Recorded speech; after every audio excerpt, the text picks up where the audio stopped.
My name is Emily Kyle.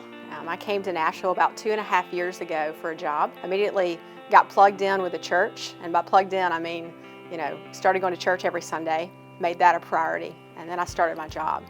And I got really busy, started working a lot of hours, a lot of overtime. I had really good intentions of getting involved in a small group, and really investing in a church, but I justified it by I have really great godly friends. None of them live in Nashville, but we still keep in touch and we're still involved. And then about 9 months after I'd been here, I hit this wall of exhaustion.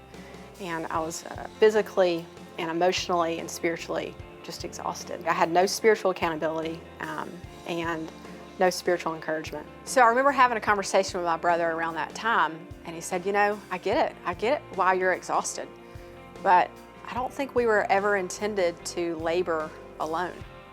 And he said, that's what church is for, right? You go to church every Sunday and you make that a priority, and you listen to the sermon and you worship, but you haven't really invested there, and you don't really have relationships out of that. And he said, what is church? He challenged me and said, what is church without relationships? And so I went to Rolling Hills and I said, I want to be involved in a small group. And 2 weeks later, I was sitting in someone's living room with a bunch of people I didn't know, and some women older, some women younger, all in different seasons of life. And I thought, this is going to be really interesting. And it was. But slowly we got to know each other, and I realized that what started out as a conviction and obligation slowly became a privilege. I recently saw a YouTube video of this Olympian. He trained for years, I'm sure, for this race, and got hurt. And he was sitting on the track, and other people were racing past him.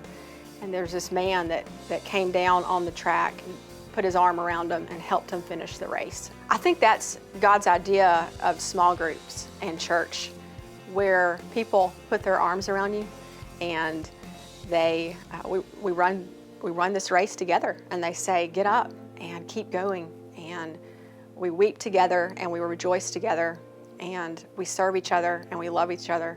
Looking back over the past 2 years, just the blessing that's been in my life. I experienced spiritual rest and accountability and encouragement in a way that I'd never experienced it before. And so I challenge you, don't labor alone. And I'll say to you that if you are not involved and invested in this church, and I would even say in a small group, that you're really cheating yourself from God's blessing.